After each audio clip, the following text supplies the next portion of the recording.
So just want to show to you how is California welcoming me. This is my second night and I just got My guess would to my be room and you see some what's happening. aftershocks. A 4.6.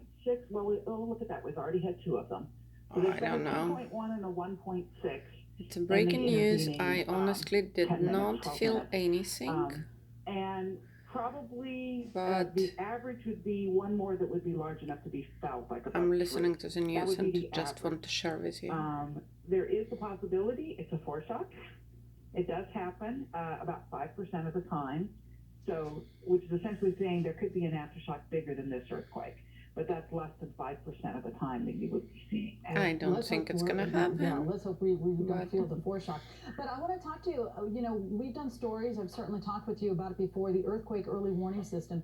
Would you say that did you get any warning that this was going to be happening, or did anyone get any warning about this? I don't know. I actually haven't set it up here at home.